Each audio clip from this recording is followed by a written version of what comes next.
All right, everybody, welcome to Virtual Bourbon. My name is Steve Akley. We have our signature virtual bourbon event, and that is called our Flagship Whiskey. It is where we have 4 different distilleries sharing their signature whiskey. Should be a fantastic event today. We're going to be talking to 4 different people representing 4 different brands. They're going to lead us through a tasting, so that is always cool stuff. We are going to have each of them have their own individual segment within this meeting, but we like to introduce all of them right up front, and then we'll get started with those individual segments. So the first one I'd like to say hello to is from Heaven Hill, brand ambassador, but so much more than that. Very important to the industry. I'd say it's Mr. Bernie Lubbers. Bernie, how you doing? I'm doing great, Colonel Steve. How are you? I'm doing great as well. Should be a fun event. Always enjoy talking to you. You're going to be up first. I'm introducing everybody in the order that we're going to be going, which follows the placemat order too. So that's if you've got your placemat set up and your whiskey ready to go, that will follow suit with that. So good seeing you, my friend, and we'll talk to you in just a few. Okay, Bernie? Thank you. Thanks for having me. Appreciate it. All right. Next up is also a good friend of mine, Mr. Bryan Smith of Hard Truth Distilling, the head distiller there. And he does a great job making some great stuff. He actually got to drilled in some barrels when I was there the other day. I got to try some stuff that's going to be ready pretty soon. It was fantastic. So hello to Mr. Bryan Smith. Bryan, how you doing, man? Thanks, Steve. Hey, I'm doing great. How are you tonight? I'm doing great as well. This should be a fun event, and can't wait to talk a little bit about what you guys got going on. It's a pretty interesting place. It's a place that people need to get out and visit for sure. So absolutely. Thank you. It'll be fun. We'll talk to you in just a little bit here. All right. Next up after that, Don Poffenroth. Am I saying that right? Correct, Don?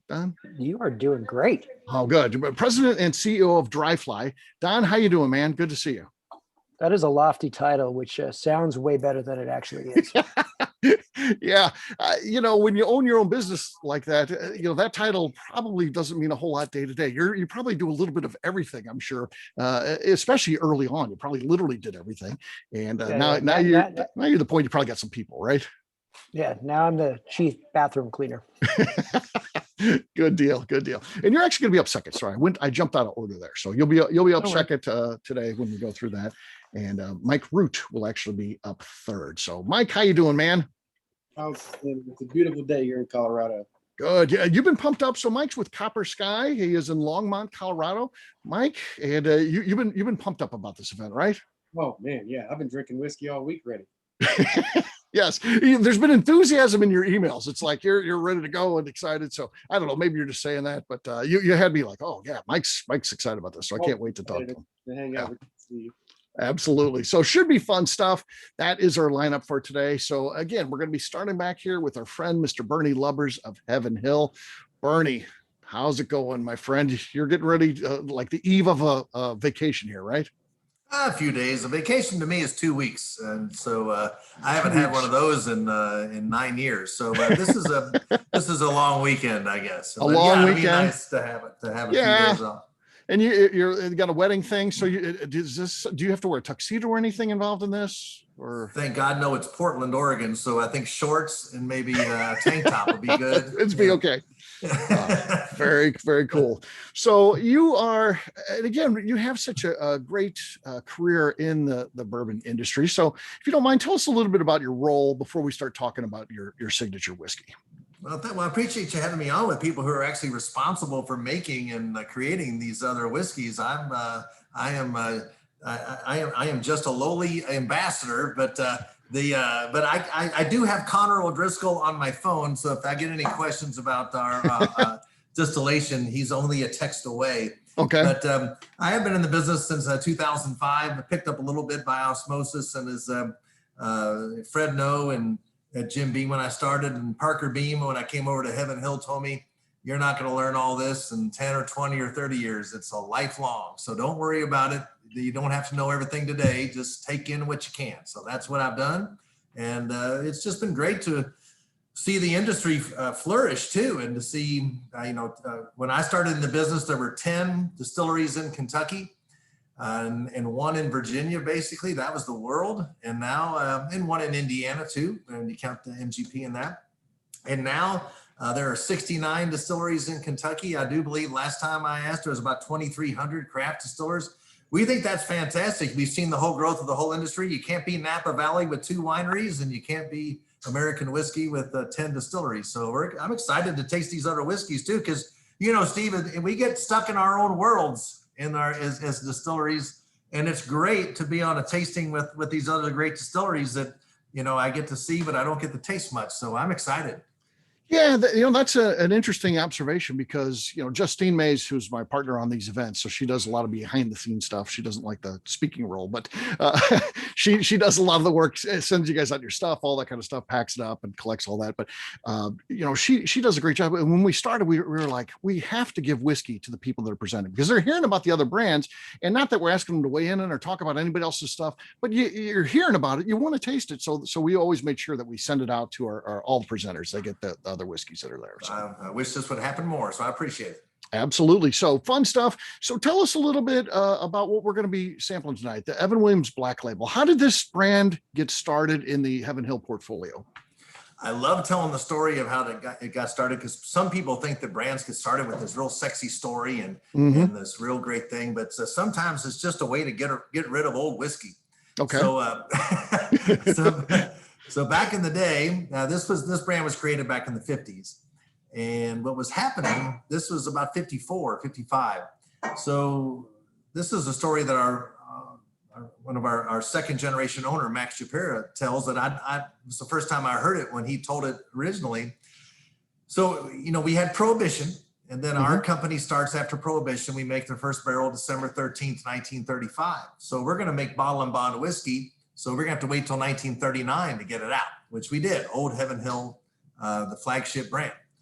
4-year-old bottle and bond quickly became the #1 selling bourbon in the state of Kentucky and kind of put us on the map. So but what happened in 1941 till 45 is the distillers had to make whiskey for the high proof alcohol for the war effort for World War II. Yeah. There's actually a place in Louisville here called Rubber Town. And that was a pipeline that went from the distilleries to Rubber Town, and that's where it was turned into synthetics for parachutes and tires and things like that. There were a lot of lawsuits several decades after that about all the toxic waste and everything there, but that is a piece of history, and it's right here in Louisville. Wait, there was a whiskey pipeline? Well, it was high proof alcohol. It was distilled, yes, but it was a little higher than the bourbon that we were doing. Hey, as a college kid, I would have liked to know that was available. And then, yes, I like the high proof stuff. It was more of an Everclear pipeline. Yes, but well, that's the era when I definitely enjoyed that stuff. So call it what you will. That's right. But anyway, then we had, so that was World War II. The distillers major distillers. They all decided, of course, everybody gets wind of what everybody else is doing. And this Korean conflict was brewing. And so they thought, well, gosh, so we just got our brands on the shelves in 1939, 1940, 1941. Then we have to make high proof alcohol. We got paid for it. So it's not like, whatever. But still, those brands really weren't fed. Now, think about this. At the time, your major competitors didn't have Prohibition and didn't have a 4-year, they got a 4-year head start because we had to make whiskey in 1935, couldn't come out with it until 39. Immediately on December 6th, 1933, they can come out with Canadian Club and VO and Dewar's and Johnny Walker and Cutty Sark. And so we had all of the competitors of whiskey, and then you had this American whiskey, which you didn't have, basically it's a very, very much shorter time. So bourbons and rye, they had a longer time to come out. Then in so they said after World War II, we're not going to be taken by surprise during this Korean conflict, and they ramped up productions like never seen before. Yeah? And then the government didn't come to them for high proof alcohol because technology changed, I guess, and they made things out of different things. So we got all this inventory. And then, so too much supply and not enough demand. What does that do? You have to lower your prices. It kind of cheapens the look of your brand, and you're not selling your brands as fast as you made them faster than you're selling them, which means you have an excess supply. It means whiskey gets older. Well, people back then, they didn't want 10 and 12 and 15-year-old whiskey like they do today. They wanted 4 or 5 and 6-year-old whiskey, basically, and plus our competitors were mostly blended whiskeys in lighter style and 40% alcohol, things like that. So, what do? You got all this excess whiskey that's getting older, and you got a consumer base that only want younger whiskeys. What do you do with them? What would you do with them if you were on the brand team and you were deciding what to do with them? Wow. I probably wouldn't be smart. I would be dumb and be like, oh, we just got to cut prices, or, I wouldn't get that creative to come up with another brand. I don't think, I mean, but that's the perfect answer though, right? Well, they put them into collectible decanters. Oh, decanters. So that's where all those Jim Beam bottles came from. And we had them, T.I.W. Harper had them, Pappy Van Winkle had them, everybody had them. So you put your older whiskeys and then you tried to disguise the age of them. That's why some of them say, this whiskey's 100 months old or 120 months old, because they know in Kentucky we can't do math, right? So we don't know that's 8-year-old and 10-year-old whiskey. It doesn't sound like 10 years old at 120 months, but it is. So that's one way to do it. And another way, so that's how we launched Evan Williams. We didn't want to stain the name of Old Heaven Hill Bottled in Bond, because that was the flagship brand at the time. So we came out with Evan Williams, and it originally was in a decanter. Okay? And it was a premium price, and it had 7-year-old whiskey, 8-year-old whiskey, older whiskeys in it, because that's what we did with it. So we didn't want to, like I said, take away from the flagship. We did that. And then our owners, Ed Shapira, he got tired of putting it into the decanters, which are pretty expensive and they break, and there's some breakage because everything's by hand. And then and it really wasn't selling well. So Evan Williams was not selling well in the bottle, but there was one distributor that said, hey, we like this brand and we're going to get behind this brand. And because I'll get into a little bit of, we do sell barrel futures to our distributors. Nobody else does that still, and we do. But anyway, we get the money today for whiskey 5 years in the future. Okay. So it's kind of a partnership. So Evan Williams is sold on barrel futures to our distributor partners. And that's how I know it's a 5-year product, because the contracts are for 5 years. So they get to buy it 5 years previous barrel prices and grain prices and all that. And that's one reason why it is at the price that it is too. But anyway, they wanted to get behind the brand, and they really are the ones responsible for it. But Ed said, the only way I'm going to keep this brand, which he already didn't like because it didn't sell, is to put it in the cheapest square bottle we got, and then a white label with black printing, with just one go with black. And that's the sexy story of how Evan Williams, I'm only going to do it the cheapest way, package wise, right? Uh-huh. The whiskey inside is quality whiskey and quality bourbon. And I know that because at Heaven Hill, we don't make brands at the distillery. Like most distilleries, we make distillates. And then the barrel's placement and age and time tells us what brands it's going to be. Okay. So Evan Williams is our largest brand, our flagship brand. That's this tasting. It's the number 2 selling bourbon in the world. So that's pretty damn good. But it's also 5 years old and 86 proof. So the way I describe all of our products, and especially our flagship, is longer, stronger. So we typically keep our whiskeys in the barrel a little bit longer than our competitors, and we can do that because we're family owned. We're not owned by Wall Street, so we don't have to worry about a number we have to hit every 3 months, right? It's kind of nice. Right. We are worried. We do worry about profits and all that, but still, it's a competitive advantage. So we keep it in the barrel a little bit longer, and then we put it in the bottle a little bit stronger. So this is 86 proof instead of most major distilleries 4-year 80 proof volleys. And then we do something real sneaky, because we didn't have to hit that number on Wall Street. We don't make as many napkin caddies and rail mats. And we do advertise it. It's number 2 selling bourbon in the world, but we can sell it at a competitive price. And so can our distributors, because they bought it 5 years ago. So that's why it's at a great price. And that's why it's the number 2 selling bourbon in the world. And that's why consumers love it. And sales of handles over COVID were up 50%. Yes. Yeah.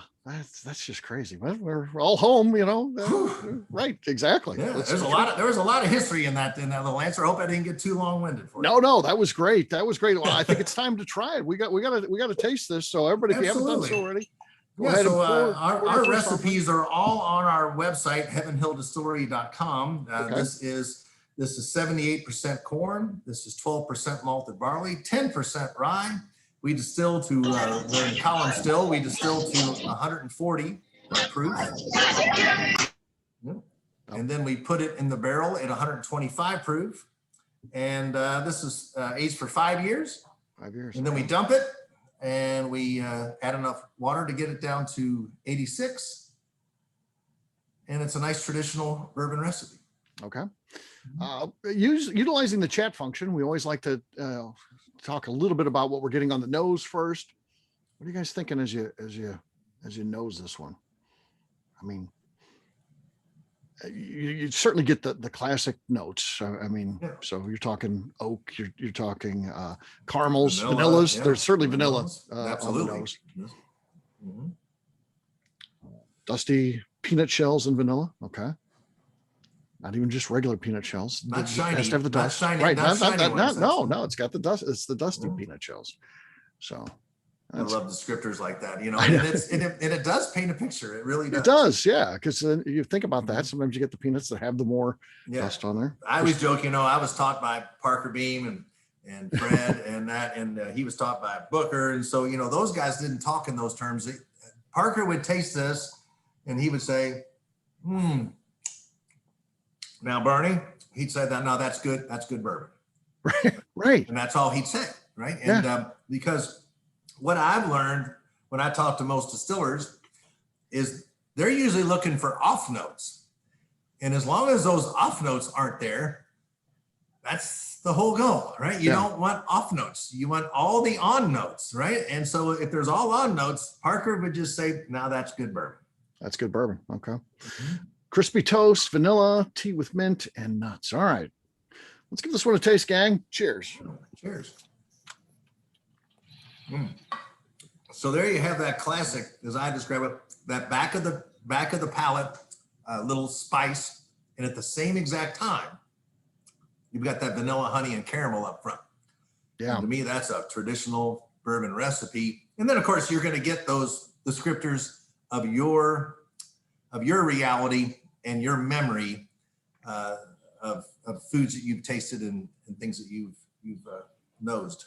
Yeah. Robin just went Parker Beam on us and just said, that's good bourbon. There you go. that's Parker yeah. be proud. Or He'd be Robin. proud. Yes. So that's good. Sweet tea and spice. Yeah. I'm getting, boy, Bernie hit the descriptor right on too, because it definitely gets you at the back of the palate. That's where it kind of heats up and you know, zings you a little bit, which is cool. And yeah, great finish. And Bernie, what's the average retail? I know it's going to vary a little bit by market to market, but if 12 to 13 bucks, you know, except in Washington State where I think it's probably 105. Other than that, yeah. No, I mean, you're talking about an incredible value, right? Yeah, you know, and the cool thing about it is I've got that. This is a shirt that I wear when I call on on-premise accounts, restaurants and bars. And like, where does this fit in? You know, and a lot of people will say, well, you know, people don't order everywhere. We're in very few bars and restaurants. It's 90% of our sales, over 90% of our sales come from retail stores. That's because we didn't have the sales force. We only got on-premise sales force 8 years ago, and that was just a handful. Now we have more. So you can't make sales if you don't call on people, right? So this brand was built off-premise and by quality and price. That's basically it. But now we show up with the #2 selling bourbon in the world. And when I tell them, you know, somebody says, well, no one's drinking Evan Williams in here. No one. I said, well, that's what they're drinking at home. And he goes, what? And I'm like, well, it's numbered. I'm not making it up. It's the #2 selling bourbon in the world. And that means it outsells Maker's Mark, outsells Wild Wild Turkey, outsells Bullet, and all those brands are behind your bar. Well, doesn't this deserve it a little bit? And they'll go, well, yeah, but you know, people, they just don't, you know, I just don't, I'll carry the single barrel, whatever. And I'm like, well, hell, aren't you interested in money? I thought we're in the bourbon business, not the bourbon charity. I thought you were in the bar and restaurant business, right? Well, this shirt says profit on the second pour. So that's how I get people to carry it. I was like, why don't you put it in a whiskey sour and, you know, charge $12 for it as you usually do. And you're making money the second time you touch this bottle. Why don't you make this bottle a profit center? And then, and you know, you got a good quality product and people are used to it because they're drinking it at home. A good 20% of your customers are drinking it at home. And that's kind of hard to pass up. And if they say no, I go, well, that's okay. Your competitor across the street put it in, so I'm not worried about it. Yeah. You know, my whole life has been in sales. I don't want to be the sales guy who's following Bernie Lubbers, you know, when I got to sell my stuff, because I know the customers just spent all of their money with Bernie. So Yeah, all great I don't stuff. know if it works or not, and I don't think those are I think lines. it works. And I that's think you're not doing just okay. lines. I mean, I'm just kind of telling them what's going on, and hey, you're benefiting from these barrel futures from your distributor partners and from us. And would it make you feel better if we charged 25 for it, and then we reduced it down to 12.50 after some discounts? No, I'll just make it available for you for 12.50. How about that? There you go. Cool. We got some great notes here, Bernie. Sweet tea and spice, honey and caramel, sweet and yummy. Goes well with my dry ribs, Bear saying. Yeah, a lot of good notes here. And this is a good one to have on our flagship whiskey, because the people that do these type of events are super bourbon fans. The people that listen to our podcast and attend these events. And of course, you're always looking for the next big thing. So you're always trying the next thing and the higher end stuff and all that. And I think it's a great idea to go back and revisit just an Evan Williams Black Label. And, this is very drinkable, and this is a sipper. I mean, this is one you could enjoy sipping. You could easily, for that price, you have no problem putting it in a cocktail. I mean, great stuff, Bernie. Yeah. Well, thank you. And we know we have an identity crisis with this brand. We understand some people think it's just bottom shelf, lower end whiskey. And this hopefully tastings like this will open people's eyes that this is damn good whiskey. It's solid. It's got everything there you need. Yeah. All right, Bernie. Well, please stick around, and we'll get you some Q&A with the group at the end, and of course, opportunity to try the other whiskeys we're going to be enjoying here tonight. I'm looking forward to it. Yes, sir. All right. Next up is Don Poffenroth, of President and CEO, as we talked about earlier, of Dry Fly out of Spokane, Washington. Don, how you doing, man? Doing awesome. Thank you. Thanks for having me. Absolutely. So you and I were talking a little bit. You were the first one to arrive here, which is cool. Now we got a packed house, but it was just you and I talking a little bit. And you were in the food industry, and they wanted you to make a move, and you decided that wasn't for you. So that kind of led to the starting of your company, right? It really did. I was in the food industry for around 20 years and lived in Spokane, great place to live, by the way, and worked, our corporate offices were in LA, and the company wanted me to move to LA, and there is no fly fishing in LA. There's no fly fishing. So it's out. Yeah. So it's not even an option. So that was a no-go. Okay. So how do you decide, though? Of course, it makes sense. I mean, I'm comfortable in St. Louis. I wouldn't want to move to really hardly any place, to be honest. But so you're asked to move with the company, and you don't want to do it. What makes you decide to open a distillery versus just trying to find another job? Avid consumption. Mm-hmm. So you were just a fan before this, and you're like, avid consumption leads to many, many things. So it definitely led to Dry Fly.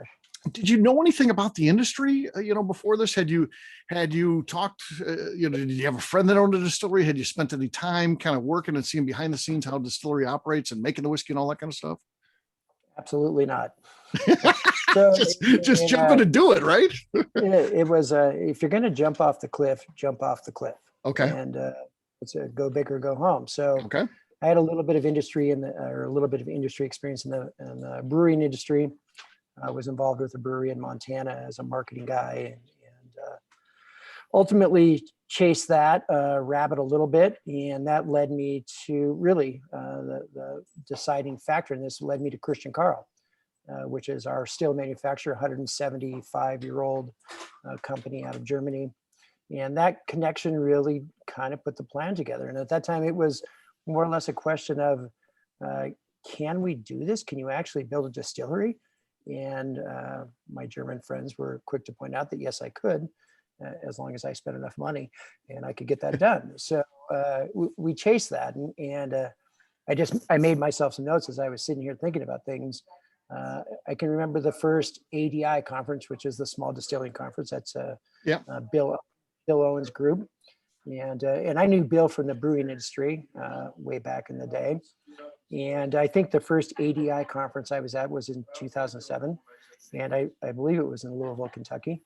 And I know we sat down, all 14 of us at that time, who were at that conference, most of which are still in the business and own distilleries, and sat down and had dinner with Parker. So I'm going to tie right back to Bernie and had conversations with, Parker about the business. And the one thing I remember talking to him about and his kind of blunt or realistic approach was, you know what, just don't screw it up.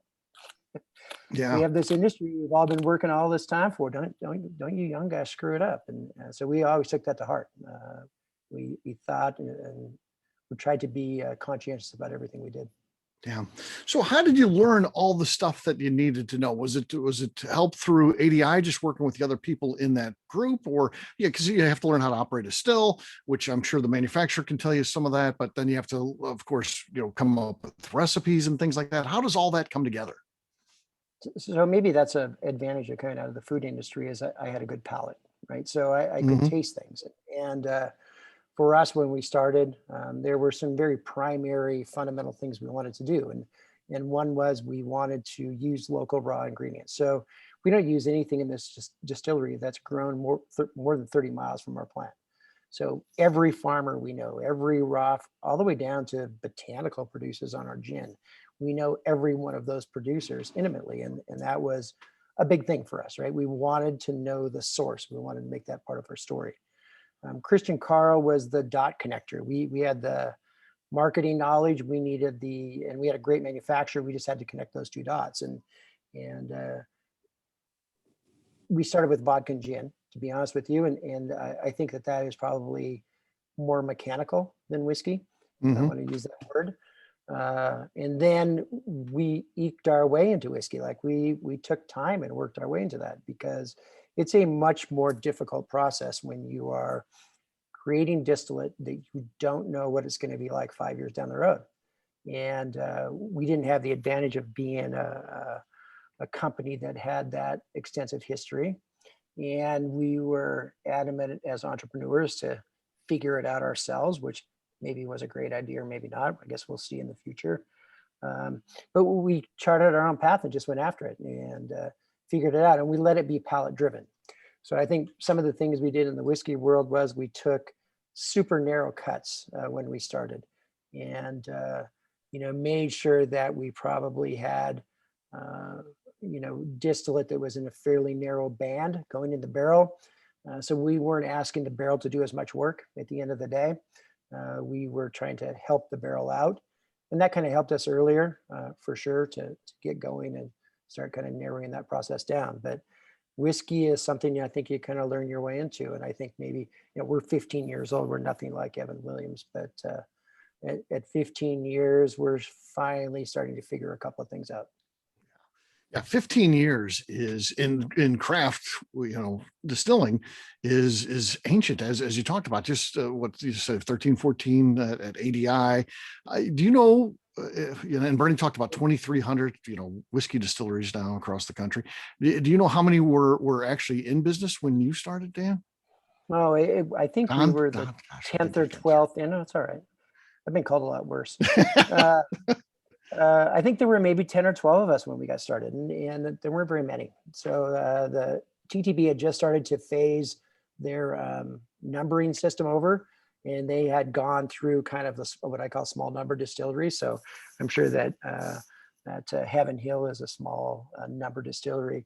When we started, they started at 15,000, so we're 15,010. So we were probably the 10th small distillery to get licensed. Wow, that's amazing. So yeah. So you've been definitely doing it a while. So and what kind of things did you have to go through? What did you learn going through the process? What were the kind of the ups and downs of getting to where you're at today? Wow, that's a great question. I mean, we started out in the state of Washington, and we were the first distillery in Washington since Prohibition, really one of the first in the Northwest, and so that was an advantage. Fighting the distribution where we didn't need much. I can remember the first time we delivered to the state of Washington after we had created both our vodka and gin products. And Washington State, as all of you probably know, is difficult at best. Sometimes we have, fortunately, we have the highest taxes in, I think, the entire world in the state of Washington, which is good for us. But at that time, Washington had a distribution system. It was a state-run system. We privatized maybe 7 or 8 years ago, but it was a 60 or 70,000 square foot computerized robotic warehouse. And Dry Fly got their very first order. We went in front of the Washington Liquor Control Board, which was 8 people, and Okay. asked them to bring Dry Fly in. And they granted us, I think at the time, 150 stores. And we're thinking like, we're rolling. It's 150 stores. This is going to be awesome. Right. And our very first order, 11 cases in total, which we delivered in the back of my pickup. So we had an appointment at this gigantic warehouse. We rolled up in my truck, and a guy's expecting a large truck to pull up, and it's us in our pickup, dropping our 11 cases at the That's big not even one per warehouse. store. Yeah. Yeah. Well, I mean, eventually it happened. We were just Okay. early in the process, and so that got us going, and we were able to pick up distribution in the Northwest. And I think today we're in 35 or 40 states, and moving along in a normal pace. Any international distribution in there as well, or is it all just in the US at this point? We were, and we pulled out. I mean, ultimately with some of the tariff activity that was happening, Makes sense. Distribution during COVID, it became a nightmare. So for the most part, we're just doing business in the US, which is fine by me. Okay, fair enough. All right, Don, tell us a little bit about this whiskey. It's a straight wheat whiskey. What can we expect as Yeah, we so as we get a to little this? bit different in my bourbon counterparts here. We make a bourbon at Dry Fly as well. Our bourbon is a little bit unique in that we make it with triticale. So we were the very first U.S. distiller to use that grain, triticale. Maybe one of the first distilleries in the world to use triticale. But this was our very first whiskey. And really, if we go back to the reason, why does Dry Fly make wheat whiskey? Wheat was our source raw material for our vodka and gin. So it was a natural thing for us. No one told us we couldn't make 100% wheat whiskey, so we did. And we buy all that grain from a 115-year-old homesteaded family farm. We buy about 40% today of his crop, and has been a partner of us since the day we started. So just a great family farm story. So in kind of our ethos, we followed the grain, and that's really where this came from. I think wheat whiskey is, I call it a starter whiskey. I think wheat is very soft and mellow, and tends not to have a lot of the more spicy tones, as Bernie said that our bourbon will. And we find, especially here in the Northwest, we're such a beer-driven economy that wheat beer was a very common thing for us. So to follow that with wheat whiskey made sense, and it's been an amazing product for us. Well, all right. Well, let's go ahead and drink this one. Please give it a pour if you haven't done so already. And as always, group, we like to talk a little bit on the nose first and share that with our representative today. We're already getting some of that coming in. Ed, the old bourbon obsessed guy, says it's sweet apple cider, honey, light baking spices. Reminds me a lot of a baked apple. Yeah. That would make sense in the state of Washington, right? Yeah. You're not wrong. And I think Ed's right, spot on with his nosing notes there too. What else? Palate forward. What else? On the nose. On the nose. Anything? Nutmeg? I think it's just I like the soft approach when we taste people on whiskey. I mean, that's pretty much a lead in for us, and then we can kind of move up the scale on intensity with whiskey as we go up. And we produce a few cast strength items here. Washington's very unique. Our barrel proof goes up over time. So we typically barrel at 120. We've done barrel releases out of here in the 140s, right? So because our climate is so dry, we lose water content, not alcohol content. Our alcohol content goes up. So very unique thing from a climate perspective for us. Okay. Also got in there a bit floral, but not perfumey. I like that. And then got Heidi's asking the retail on this particular offering. It's around $40. Around $40. Okay. Sounds like a deal. In the state of Washington, 140. Yes. As established. Yes. Also a couple more notes that we'll give it a taste here. Buttered baguette, toasted breadcrumbs. Cool. Fresh wheat bread makes sense. Little yeast, little fruit. All right. So this, the grain we use in this soft white winter wheat, the particular variety is called Madsen. Madsen was developed at Washington State University, and it is a very regional specific grain, meaning it only grows here in Eastern Washington State. And interestingly enough, when you develop a grain, typically they have a life cycle of 10 to 12 years. And what happens is they become susceptible to different fungus or rust or or other ailments in the field. This grain has survived since the 1940s, which is incredibly rare in the grain world. So it's a very, very old grain variety in our country.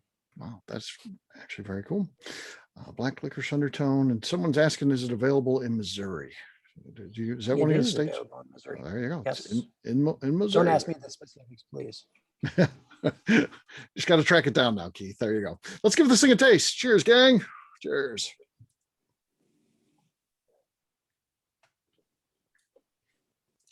Oh yeah, that's very nice. Boy. And you get, it's not, there is a little bit of a zing to it, I'll say that. And you definitely get the wheat bread there, but also that apple taste is strong in there. It's got a nice strong apple type of finish and very, very good. I like it. So we use typically our barrels, we buy barrels from Independent Stave. They're a number 3 toast barrel. Basically light toast ends. So we go a little bit heavier on the char, a little bit lighter on the toast on the ends.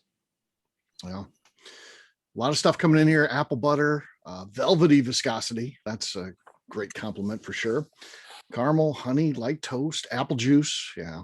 Yeah. I'm getting all that cinnamon, apple. Yes. Black pepper. Yeah. That's what I thought. There's a little bit of that black pepper taste in there too, which surprised me. Again, wheat whiskey, I'm thinking just, it's going to be all soft. It's going to be nothing. And that's not the case. So soft. Now this is a chugger. It's a chugger. So there you go. That's good. Definitely a buttery mouth. Yeah. It's really good stuff, Don. Really. Thank you. Absolutely. Well, Don, very nice getting to know you a little bit, find out about your company and taste some of your whiskey. Really great stuff there. Appreciate you being part of this. Please stick around, enjoy our other couple presenters here, taste their stuff, and we'll have a live Q&A at the end. Okay. Thank you so much for having me. Absolutely. All right. Next up. I'm glad we're here. Mike Root has been excited about this from Copper Sky Distillery in Longmont, Colorado. Mike, it is your time. How you doing, buddy? Yes. So yeah, very exciting stuff. So very cool. So tell us your story. How did you get started in this business? Oh man, I don't know if you remember when our first interview, I always lead in it makes people at least raise a brow. I was a government employee. I'll leave it at that for 10 years. Did some very interesting work for the government before they forced me to fall in love with bourbon, and then I turned that love into a brand. So I come from government work into a distillery owner. Yeah, so many do. Oh, My accountant always asks me a lot of questions. I'm like, why do you not trust me? Right. Yeah, that's cool stuff. And were you a Colorado resident your whole life, or is that someplace? I am a nomad by nature. So military family, and then I did some military time. So I'm from Florida originally, lived in the South a lot. So Alabama, Georgia, Florida. Love bourbons, love the corn, love the wheat. Don, that wheat is amazing. I'm a huge wheat fan. We have a wheat in our lineup as well. Lived overseas, lived in Pakistan, all over the Middle East. So just got to try crazy foods. My palate is all over the place. Okay. Tell us a little bit about Copper Sky. What's it all about as you start this company and you're like, I'm done with the government stuff. I'm going to get into this distillery. What do you like as you look at this? What do you think this is what we're going to be bringing to the table here?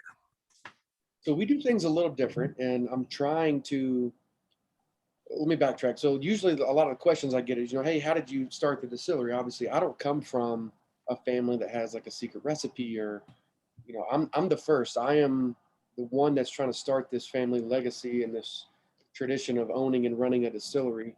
So I'm, everything is ground zero for me. The only fun heritage I have is I'm related to Clyde Barrow from Bonnie and Clyde. He's like a great uncle or something. So moonshine. Well, that's pretty cool. That's pretty cool, right? But yeah. So what we're doing now is a little different. We're sourcing with MGP. We laid out our own new fills. We're trying to get some new stuff going. I actually just got approved. We're small, like we talked about out here in Colorado, trying to grow big. I just got approved to upgrade all my equipment. So we're going to start laying down our own stuff. Yeah, we really lean heavy into the art of blending. So we get, different mashes with MGPs, blend a whole bunch of different products. We do some cool single barrels. but we really, stake our flag into blending right now as we're waiting on some of our new fills to age. Well, that's such a great, you know, skill as well. And then, certainly artistry. How do you learn that? And again, a guy who doesn't come from the business, how do you learn how to blend properly?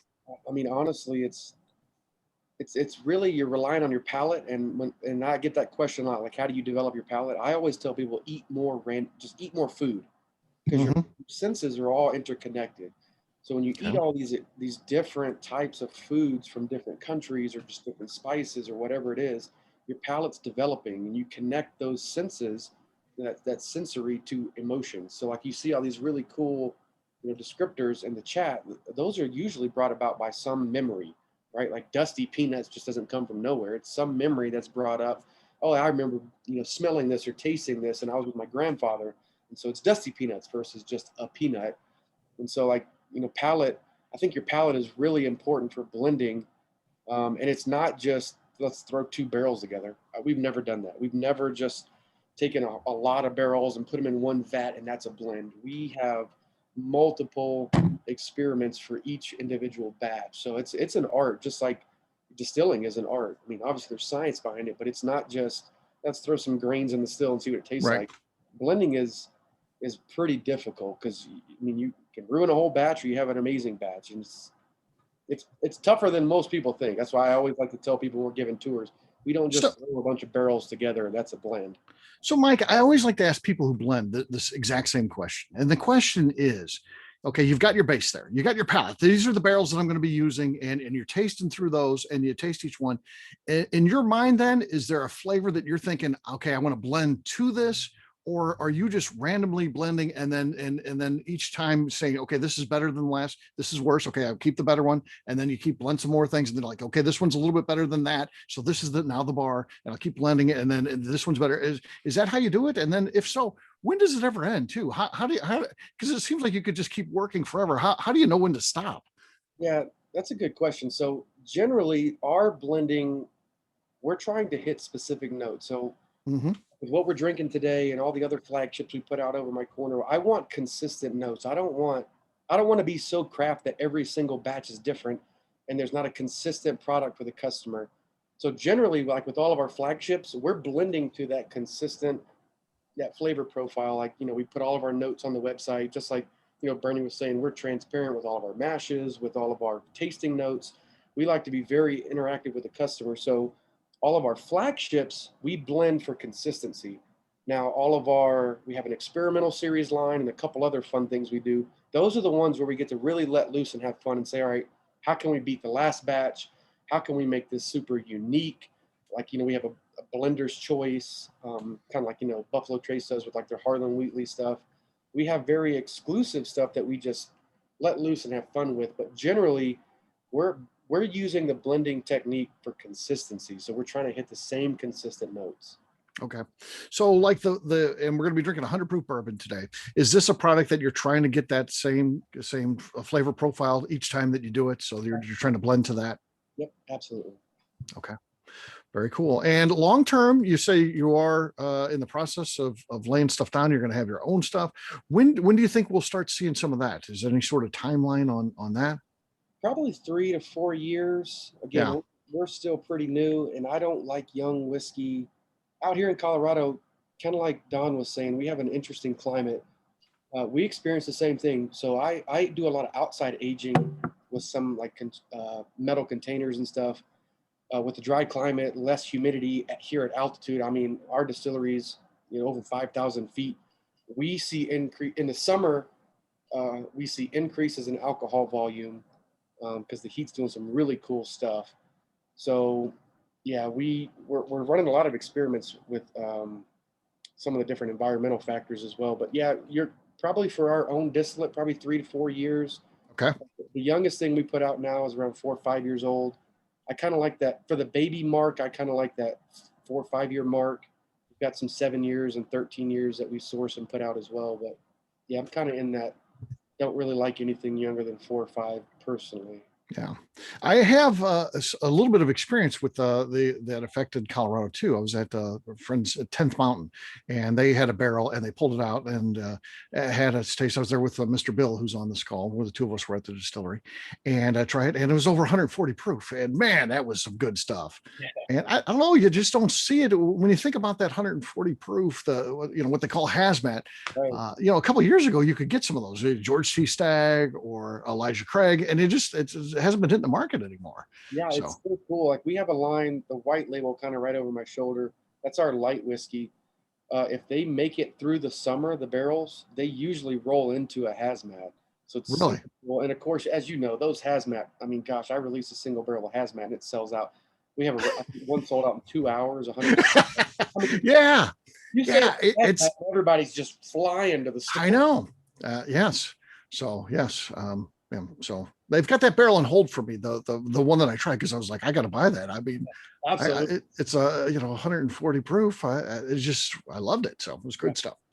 All right. So we did have a question come in from Keith. He wants to know when you started. When did you get into this business? Copper Sky is 1 year old. We just had our 1 year anniversary, June 12th, and we're already working on building out a space that's about 2.5 times the size. So we are growing quickly, and it's a fun roller coaster we're on. So yeah, we're young. We're babies in the game. We're trying to create the history. I mean, as you know, Bernie alluded to it. When most people started, there were a few distilleries. Colorado is just booming with craft distilleries, as you've seen, Steve, when you come out here. Yeah. I think so. I think we lead the nation in craft distilleries. We have just under 120 distilleries in the state of Colorado, and it's just insane. I mean, I'm the vice president of the guild, and every week I stumble upon a new distillery I've never even heard of in the state, and it blows my mind. So a lot of fun, fast-moving things happening out here. Absolutely. All right, it's time to taste some whiskey. What should we expect here as we start nosing your bourbon? Oh man, I want to spoil it. So I will preface with this. It's a rye bourbon, so 21% rye mash bill. Typically, I'm not a huge rye fan. This mash bill changed my palate and my mind on wanting to have a rye bourbon, because it's not your typical, burns the palate, burns the throat.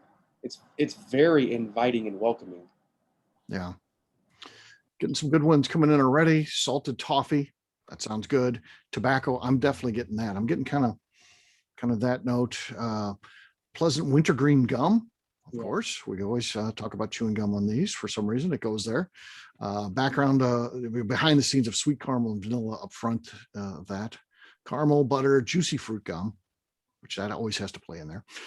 Baking spices, light cinnamon, light mint, maple and bacon, coffee, caramel toffee, lemongrass, and like mint. That. Yeah, buttery on the nose.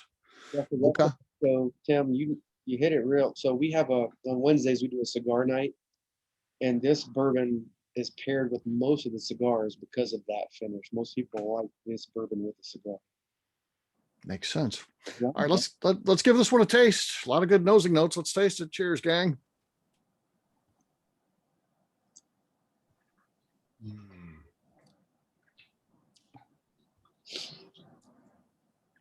Rum butter. Yeah. That's a cool nut, rum butter. Yeah. Yeah. Well, that is really good. That's got a great finish on it. Warms up really nice. And man, really, really good on the taste. Proof, it's still very, very welcoming. It's not going to burn your palate out. You still get the fruity floral notes. I usually tell people when we have them at the distillery, this is a very good introductory to a rye style bourbon / whiskey. It's gonna get you used to the rye notes, but it's not gonna blow your palate out. I unfortunately wasn't introduced that way. I tried to go into ryes, head first, and formed a fallacy where, ryes are just too spicy. That's not true. I didn't introduce myself well. So this is a good, introductory to ryes, just like the wheat, like Don hit it on the head. Wheat. We have a wheat, and I always tell people, try the wheat first, get your palate used to it, understand what these notes are, and then graduate to some of these other more experienced bourbons. You're getting a lot of cool ones coming in: minty, buttery, caramel, sweet brown sugar, cinnamon butter, good legs on it, mango note even in there, so that's cool. Also seconding on the mango note. There you go. So that's cool. Raisin, brown sugar, slow pepper finish. I agree. I'm getting the slow pepper finish on it, which is very, very pleasant. Graham crackers, cedar and tobacco equals a cigar box. It's called cigar box. Also asking the price point on this. So Steve Mork is asking the price point. What's the retail on this offering here? $49.99. $49.99. Okay, that sounds good. Yeah. Same with Bernie said, we're trying to keep for Colorado, it's kind of a craft state, so it's hard to say like affordable. But you've seen out here, I mean, some of these craft distilleries are upwards of minimum $100. We're trying to keep our flagships around the $50 mark for a craft distillery, so it's affordable. People can get it. I always joke and say, you don't have to ask your wife permission to buy this bottle. You can just buy it. You can just have it. Yeah. At that price point, that's kind of, I would say under $50 is, that can get in the everyday drinker class. So yeah, that's pretty cool. Where's it available or what's your distribution looking like these days? Only in Colorado. We're in about 115 stores. I actually have a meeting tomorrow with a national distributor because I've had inquiries from Iowa, California, New York, and Florida to get us. So hopefully by the end of the year, bust into 2022, we'll start venturing into other markets. But right now, Colorado just takes Colorado. Okay, we'll get you in Missouri too. We gotta get you in Missouri, and we got a whole thing going on there. So that'd be good. Other questions, barrel description, size, char, toast. What are the barrels? Are you buying consistently 53 gallons? And what are you buying? Yeah, I firmly believe in old school aging 53s. We use 30s for some experiments, so I don't waste too much product and we can kind of just see quickly what it's going to do. Yeah. Generally 53 gallon barrels, char 3. It's a mix between ISC and then also the barrel mill. I use the barrel mill for some new fills. I see the toast in there. We actually have some toasted experiments. I just released an 8-year-old 95% wheat toasted whiskey. So that was kind of cool. We just released it in the state. I think one of the bourbon groups got half a barrel, but we got some rum in a toasted barrel. So yeah, we're all over the place, but 53s are generally what I like to stick to because that's tradition. I'm from the South. It's all about tradition. So that's what I try to stick. Kentucky. Cool. There's some groups in Kentucky and Tennessee. So I don't know, shameless plug. I'd release a lot of private barrels to groups in different states so that those states can get some of our whiskey because that's the quickest, easiest way to get Copper Sky in those states without having to go through all the crazy paperwork. I can sell out of my retail shop direct to them. So I know Kentucky's got a few, Tennessee's got a few, Florida got some. Yeah, I got to get Missouri on there. Got to get Missouri on there. Well, we can help you out with that. Oh, so, maybe I'll just do an ABV barrel. How about that? Absolutely, man. We're all about that for sure. So cool stuff. We'll be in contact. Absolutely. All right. Well, thanks so much for joining us, Mike. Stick around. Enjoy our last presentation here. Enjoy that whiskey, and we'll have you on for the Q&A at the end. Okay. All right. Last but not least is my good friend Bryan Smith of Hard Truth Distilling in Nashville, Indiana. Hey, Bryan, how you doing, man? Hey, Steve, doing great. How are you this evening? I'm doing great as well. So fun to talk to you. How long have you guys been in business at Hard Truth? So Hard Truth Distilling Company kicked off in 2015. Started out of a group of entrepreneurs who started with a little brew pub in Nashville, Indiana, and then went on to take that brew pub into a larger scale brewery. In the state of Indiana. I think we're the third largest craft brewery in the state of Indiana. And then the restaurant business has done really well as well. And then the distillery laws changed in the state of Indiana in 2015. And so they decided they wanted to try their hand at that. And that's when I joined the company. Very cool. And you've got an incredible place. This is a place that you have to see to believe. So the warden, my wife, as we know her as the warden on the shows and things like that, we were just at your place this past weekend, and I'd been there several times, but it was her first time going, and she's like, this is like a national park we're driving into. People have no idea. Well, how many acres does your distillery sit on? Sure. So we have 325 acres, and it's all, hardwood forests, hills and hollers, Brown County. If you haven't been to Brown County, Indiana before, everyone has the picture in their mind of the cornfields, which Indiana has plenty of.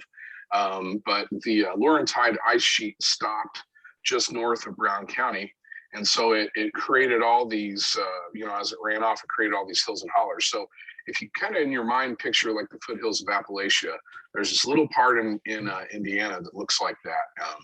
We've got the city of Nashville is about 900 permanent residents, but they get between close to 3 million visitors a year through Little Nashville. It's a old artist and craftsman enclave, has been for a long time. And so we're kind of pushing that tradition forward with the distillery there. Yeah. So you had your newest release. There's a new thing that some legislation passed. You guys were involved in kind of helping out with that and helping push that through. And there is now a designation for Indiana rye. And you had your first release. It was just signed into law on July 1st. You guys on July 3rd came out with the first ever designated Indiana rye, correct? Yeah, that's correct. So Hard Truth Indiana rye whiskey. For those in the know, which it sounds like you've got a lot of folks here that know a lot about whiskey. Indiana has been, there it is. Indiana has beautiful been, packaging. Thank you very much. Love it. Indiana's been crafting some of the finest rye whiskeys for many, many brands for many, many years. When we opened up the distillery there on the property that you visited last weekend, one of my main focuses was really sweet mash rye whiskey. So we're a sweet mash distillery. We bought our stills from Vendome Copper and Brasswork. We have custom column still in a pot still system. And whenever I was doing our research on what we wanted to become when we grew up, I met Shane and Pat down at Wilderness Trail, and those guys kind of stopped me cold in my tracks when I tasted their sweet mash, especially their rye whiskey. So we are a 100% sweet mash distillery, and we started laying down barrels at the end of 2018 with our whiskey. So we've got about close to 3,000 barrels in the warehouse right now, and we're increasing our production this year. We actually started with, like a lot of other craft distilleries, we started with some other products. Fortunate, unfortunate, a lot of those products really have done well in the market. So we've had to increase our production for them as well. So we've actually got 17 products on the shelves, and we're in about 9 states right now. So, as we started to move towards our whiskey being mature and ready to sell, the market was demanding that we came out with some sort of whiskey. So that was the start of the Sipes project. Yes. Yeah. So really cool stuff. And, I was at the release of the Indiana rye, and it's all big dignitaries, all these business owners, the governor's there.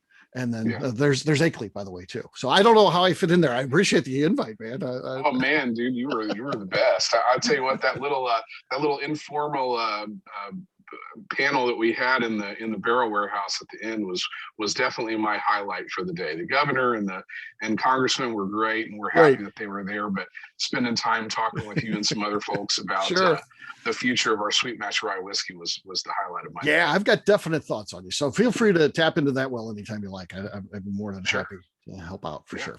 So a little bit more about our property. So we've got the 325 acres, mostly wooded. We've got about 9 acres that have been cleared off. So we've got a big production distillery. We've got a barrel warehouse, and we're getting ready to build our second barrel warehouse. But we also, the big thing that we focus on at Hard Truth is the experience. So when you come to Hard Truth Distilling Company, it doesn't matter whether you're with a group of friends or with your family, with your kids. You're going to find a way to have a really great time. We're going to make sure of it. We've got a tour center that we launch tours from. We have a traditional distillery tour. We have a tour that goes into the barrel warehouse to taste aging whiskeys throughout the progression. We've got a side-by-side ATV tour called the Get Lost Tour. Our motto is we drive, you drink. So we actually have guides that take you out on side-by-side ATVs way out in the woods, down in the creek bottoms. You have 4 stops along the way with tastings. It's a real kick in the pants. We also offer a moonshiners like a Prohibition whiskey tour where you can come with a group of friends. We go out in the woods. We actually have permission through the ATC to make whiskey out in the bottom of a creek bed. And so we'll do like, rabbit stew for everyone and make some whiskey. And there's been a couple times when our tour guides, I think, have joined the party for the rest of their day after the tour was over because they had so much fun. So, and then on top of that, we've got about a 300-seat restaurant with outdoor venue. We have live music every weekend. So to give you an idea, I think during COVID, we had 400,000 visitors on our property in 2020. We were able to spread everybody out, but it's a real kick in the pants. We're just about an hour, 20 minutes north of Louisville, hour south of Indianapolis, not too far from St. Louis. Right. So definitely come and give us a visit. I guarantee you'll have a good time. Yeah, absolutely. So yeah, and live music, and the place does such business. You think a 300-seat restaurant, that's a lot. That's a big restaurant. And of course, you got the restaurant background. It's owned by people that are in the business. But sometimes it gets too busy even for that. So you even have food trucks there when you got live music playing. So yeah, being able to spread out into the outdoor areas was great, especially during 2020. Yeah, absolutely. So tell us a little bit about this whiskey, Sipes Sure. and smoked barrel. That may or may not, unless they've tried your stuff, probably not something people are familiar with. And what I like about this, it's a project you worked on with our friend, Mr. Andrew Webrink of Independent Stave Company. So tell us a little bit about that project. Yeah, I love that dude. He's a great guy, isn't he?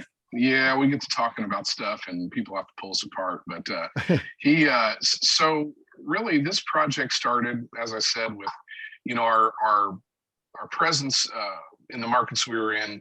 Our distributors and our retail partners were really just begging us for whiskey in our restaurants. So what I wanted to do was, I knew that there was plenty of good whiskey out there to source and use and blend, as we talked about before. But I really wanted to make sure that we put our fingerprint on it. So I'm personally, my whole drive as a distiller in creating products is very palate driven. I love to cook. Was fortunate to grow up with some fantastic flavor makers in my life. And so one of my favorite spirits, just because of the complexity, is mezcal. So, I know that there are some whiskeys out there where the grains have been smoked, and there's some great ones. But what I really wanted to do is make a little bit more of a subtle approach to the smoke. So I was thinking about it, and sometimes barrels, when they're charred very heavily, can have a very smoky character. So I just reached out to Andrew and I said, "Hey, Andrew, what can we do? What can I do to play with some smoke characteristics in our whiskey through the barrel?" And he said, "Just so happens that I'm working on a project right now, Bryan. Why don't you come down here and hang out with me?" So I came down for a day. And Andrew and I nerded out on what his project was. I told him about what our goals were. And so basically what we have here with this Henry A. Sipes double oaked in a smoked barrel is we've got a real solid bourbon whiskey that I blended, got a lot of barrels, blended it together to reach the flavor profile that I wanted. But then we worked with Andrew and he developed 3 separate barrels. One with a maple hardwood smoke finish, one with an apple wood smoke finish, and one with a hickory smoke finish.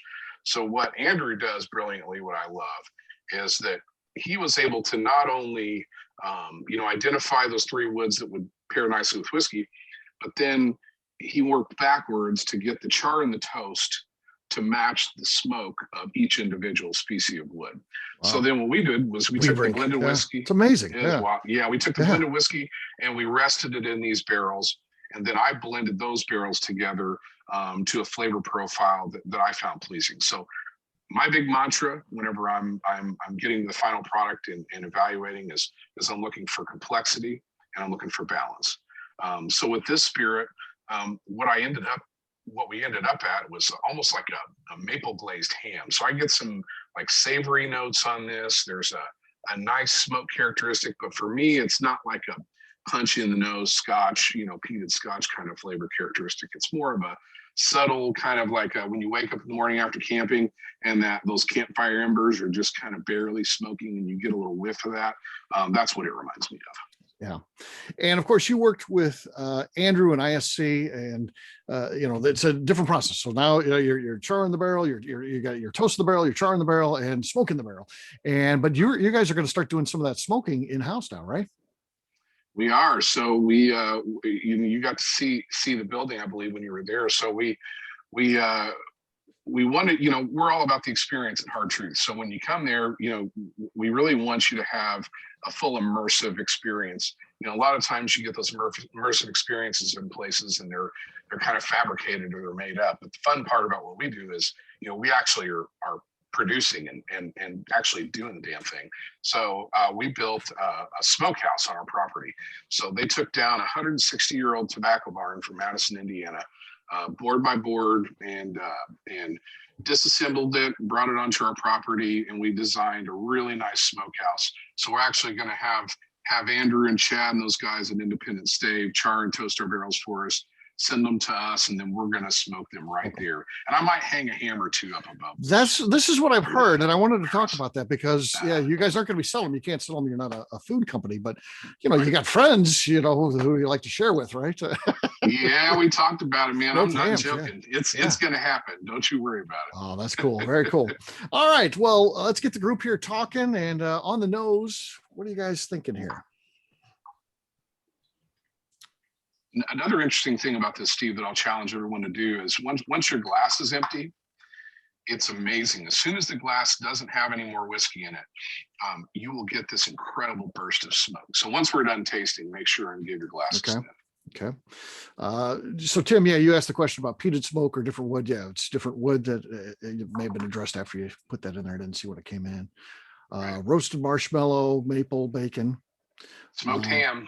I mean, that's maple smoked ham is definitely that's my number one flavor profile. Morning campfire embers. To Tim's point, will you ever try this with peat, to smoke the barrels with peat versus instead of wood? Andrew definitely talked to me about that. He's been doing some experimentations with peat, and what I would like to do is, it makes sense. Malt and peat love one another, so we're working on some American single malts. So okay, I definitely am going to try some American single malts in a peated barrel. See what we can come up with. Mike's got a good one. Pecan pie by the campfire. That's pretty cool. That's toasted pecan is the nose that I get on this one big time. Yeah. Molasses, maple syrup, light sweet smoke, baking spices, wintergreen. Yeah, I love smoky rye flavor. All right, let's give this a taste. Last one of the night. Cheers, gang.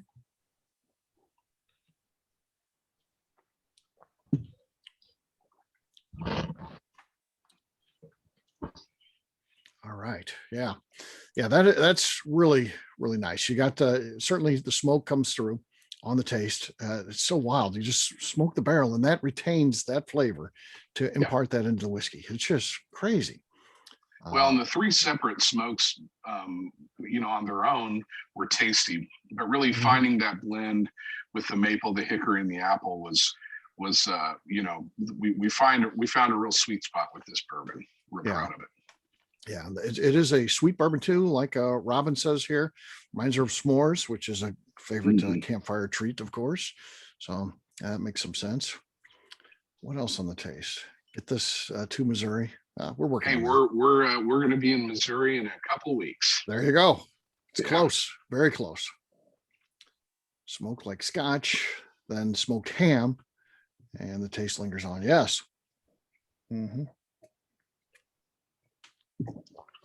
Definitely. What else, gang?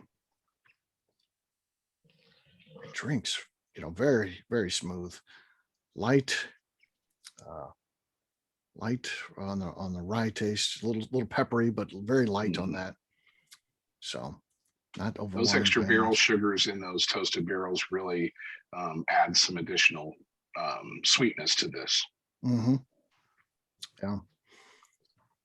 Melted on bacon. Okay. Allspice on the tail. Cool.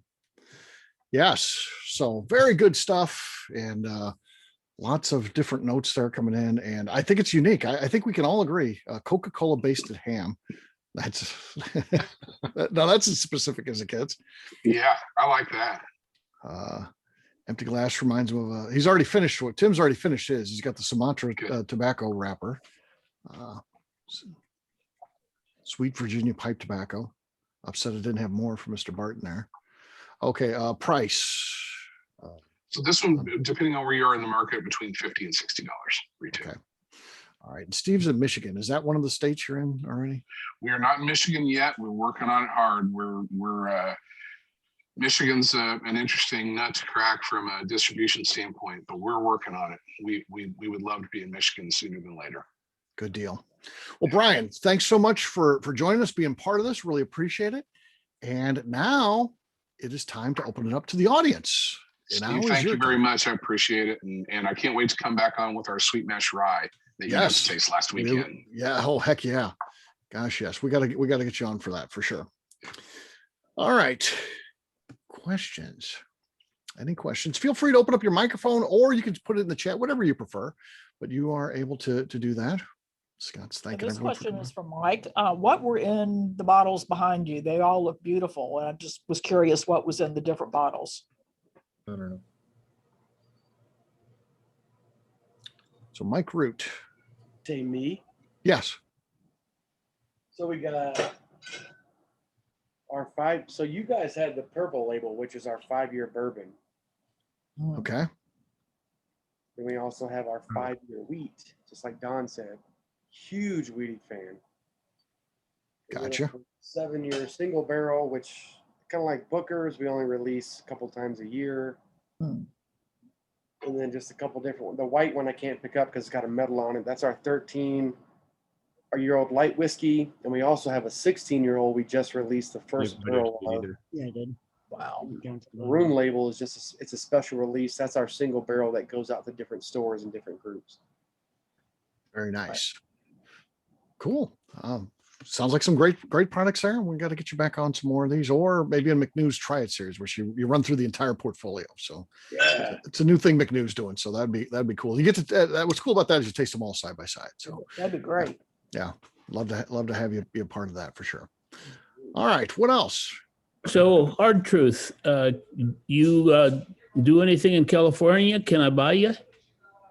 You know what? California, if you go to hardtruthdistilling.com, you can go to Spirit Finder. California is on our plan for 2022. So we will be in California. Coming soon. We're coming very, very soon. California and Texas are our next 2 big markets. Okay. Because if you look behind me, I'm in the redwoods near the near the river up north, and I'm in the wine country, and I'm going from winery to winery, and it sort of helped me to get my wine cleanse. So I had this good bourbon tasting today, and all 4 of you were just really great. I really appreciate it. Good stuff. Yeah. Thank you so much. Yeah. 4 great whiskeys tonight for sure. What else do you guys want to know? Opportunity. You can ask individually, or you can ask the entire panel, whatever you like. So Bernie, when you go on a sales call, do you bring your guitar with you? If it helps. It can't hurt. It can't hurt for sure. It can't hurt, but yeah, I mean that's. I like to match Kentucky whiskey with Kentucky bluegrass and Kentucky music, but I like to do it anywhere that it makes sense. How long you been playing for? Oh, I've been playing since I was in college, but I really got the bug bit when I got in the industry and started hiring these that are now friends of mine. That because everywhere we did an event, I would hire them as to play some bluegrass music because it goes so well with it, and then I play a little guitar. They invited me to play with them, and then as it happens, you steal things from them. You steal licks, and you steal picking, and you get the bug bitten all again. Then I went down the Merle Travis thumb picking rabbit hole, and here I am with that. So it's kind of fun. Yeah. When Bernie does his events where he runs through the entire history of bourbon and also the history of whiskey and music, it's just such a great event. Gosh, I just can't get enough of that. You hear different styles of music and different types of songs, and he really one of the finest events that you can attend. So yeah, really great stuff. Yeah, I'll be doing it down in New Orleans for the Bourbon Festival down there. Coming up soon. Yeah. Next month. That's hard to say, but next month, yes. Yeah. You're always welcome to Copper Sky. We have a bluegrass night on Thursdays. Oh, nice. Well, you got Telluride up there too. Yeah, we're right by all the mountains. That's awesome. I love to come. Cool. And I encourage every distiller that I meet to help us build the aged corn whiskey category. So we have mellow corn and of course Balcones out of Texas, but we need a few more aged corn whiskeys out there. So help us build the corn whiskey category. I've got plenty of your decanters. I've got plenty of your corn. How many months old is that one? 180. There you go. 180. Wow. Here's my point. Good God, it's General Stark. Wow. 180-month-old. Ooh, I Yeah, picked that's it up amazing. in Louisville when I was visiting last month. Nice. Are you Very doing cool. mellow I corn? can't do math, but that's at least 11, 12, 13 years old there. Are you doing mellow corn single barrel picks yet? We heard that talked rumor. about it. We talked about it. It's just hard to make money. It is how much we charge for mellow corn. So we've got to figure. We got to figure. Maybe it'll be under a different brand. But Well, yeah, we've been talking about it. Steve would buy several of them. So Yes, I mean I love mellow corn, so yeah, I would I'd definitely be maybe if we bought a couple other barrels, Bernie, and then as a throw-in, and of course we'll pay for it, not to throw in like it's free, but throw in we could buy a mellow corn barrel too. That would be cool. maybe to launch a specific new single barrel store, it'd be cool. Yes, we'll talk about that. I Yes, have one in mind. we do stick around after the event. We tell you everything we got going on in our personal lives and stuff like that. And yeah, that's in the works, something in the works in St. Louis. So yeah. Other things you want to ask our group, any of our distillers, all of our distillers, rare opportunity to talk to some great people in the industry. Yeah, I want to jump in for a second and be brutally honest. I know I hold back a lot, but I'm not going to today. So, first of all, Bernie, I've never had the regular Evan Williams. I just have to throw that out there. Never a had. lot of people just fly right by it. So this is great tasting. I got Yeah. the single barrel 1783, Sure. Heaven Hill. I got all that stuff, but in the 100 proof bottle and bond, I've just never tasted that one. Yeah, what do you think? Well, it's Can't great wait. for behind the bar. I keep the 1783 behind the bar for entry people that just want to do a transition. But this is another. Well, what'd you think? What'd you think about this tonight? You can be. It was great. I'll have to throw that Awesome. behind the bar. But the dry fly, I feel the same way. I mean, I would never use that term soft whiskey. I mean, that's not a term that I would ever think of until he said it. And it's a great intro. I felt that all of them were really great tasters tonight, but the Copper Skies and the Hard Truth are totally different. They're in the complex end. They got a lot of different flavors. The other two that I just feel would be a great entry level. Hey, you want something? Here you go. I'm not a normal whiskey drinker, and it's a great intro. I mean, it's a transition point. So I'm really happy with them all.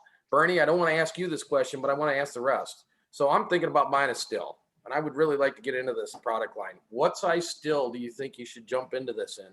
Should you do a pilot to start out with, or should you jump into 100 or a 250 gallon? A little 250 gallons still in your backyard. Yeah. Well, yeah, we are talking about where it's going. It just, it's been a thought in my mind here, and I've actually. Well, that's a different way to answer the question, though. Is this backyard distilling, or is this you're getting into the business?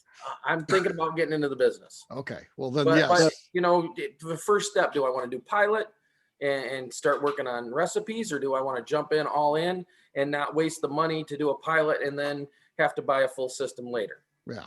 No. Just got to jump in, man. What did Don say? Jump I in. get- Yeah. Yeah, I can give you my perspective. I mean, I think that there is a certain amount of throughput to make it commercially viable. So, and we have a 40-gallon test still here, right? That is the smallest that we can do. Our main still is 1,500, 1,250 gallons. So totally different, right? So you can't develop recipes on that big of a still. So they're somewhere in the middle, right? And I think the probably sweet spot is probably 125 or 150 gallons, in all honesty. And then at least one distillation, you're going to make close to 1 barrel of whiskey. Okay, that makes sense.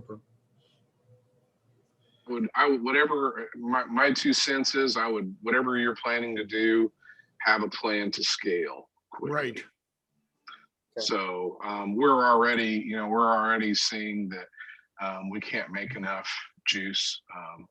The other thing that I would say about a pilot system, they're wonderful. I would make sure that whatever pilot system you put together, just again, my experience, make sure that you can get one that you can run with steam. Our first pilot system had an electric element, and there's just a whole layer of difficulty using those kind of fired stills. I would support that 100%. I think that's a great point. What else do you guys want to know? I would go for something less than 124,000 gallon. Everybody heard this question wasn't for Bernie. Hey, Steve, our buddy Adam still has a still sitting there for sale, doesn't he? What's Adam Stumpf has a still for sale? Yes. Yeah. Yeah, you can pick up one from Adam Stumpf. Yeah, he can set you up. He always has. He's always horse trading. He's always got extra stills. But if you buy it off of my like commission, since I suggested it, Sure, of course. he can just pay me. Adam can pay me in bourbon. That's fine. Yeah, true. What else do you guys want to know? So Brian, when I was out there at Hard Truth the last time, there was a lot of construction going on back behind the property when you took the ATVs out. What's going there? So you first of all, thanks for coming to Hard Truth. Did you have a good time when you were there? Oh yeah, the pictures will prove it. I'm surprised you didn't take it. Legendary. There's a lot of people on this call right now that have pictures. Good. I like to hear that. So if you guys ate at the restaurant or look down below where we've got the little terrace area where we have the stage, where the bands play. So, this past year, it was just absolutely packed nonstop. So, what we've decided to do is to go down farther into the woods. So now where the stage was about halfway down the holler. We've now taken the stage all the way to the very bottom of the creek bed. So instead of having 3 terraced levels coming up, we're going to have about 10 terrace levels coming up. So that will change the capacity out there from about 300 to close to 1,000. So we're lovingly call it, and now listen, I was just at Red Rocks and I know it's not Red Rocks, but we're lovingly calling it Brown Rocks because we're in Brown County. So out back behind the distillery, Yes. all that land that's being cleared out there, is that just for like additional parking, or what are you doing back there? So we're going to build another maintenance warehouse, essentially, where we can stage some equipment from. But the ultimate plan for the actual building footprint is to extend the distillery building back to that space because we're just out of room. So another thing, Brian, have you ever thought of Bourbon and Bullets and hosting deer hunting out there? Because great property. Heidi and I both deer hunt. We'd love to come out there. Bourbon and bows. There we go. Either Bourbon one. and bows. So bow hunt or rifle. Either way. Just trying to get myself in. So I will tell you that in April of 2020, when everything shut down and everything was so uncertain, there may or may not have been a half a dozen or so bowling pins blown to shreds in the back of that woods. That's what I hear. Nice. I just want to bring my compound bow out and just. There you go. Yeah, they got bears there. They got bears there. We've got some great land. Yeah. We could just sit on the swings facing the woods there. Just Oh man, wouldn't that be kicking the pants? Yeah. Send up some balloons. There you go. All right, we have time for one more question. Anybody got the last question of the night? Usually that's Bear's cue, but he already went. Bear. Anyone? All right. Well, let's give a big round of applause to our speakers tonight. They all did a great job. So Bernie Lubbers, Bryan Smith, Don Poffenroth, and Mike Root. Excellent job by all. Really appreciate everything you did here. Brought us 4 great whiskeys too. We hit all 4 winners, which is fantastic. So with that though, that's the end of the official part of the meeting. I'd like to say goodbye. And of course, we're saying goodbye to the audience that's watching this that couldn't be here for the live tasting. I'll stick around and be available to answer any questions you got, want to hang out, anything like that. But let's thank our guests again for being part of this evening. Thanks guys. Thank you. Great. Thank you all. Awesome. Absolutely.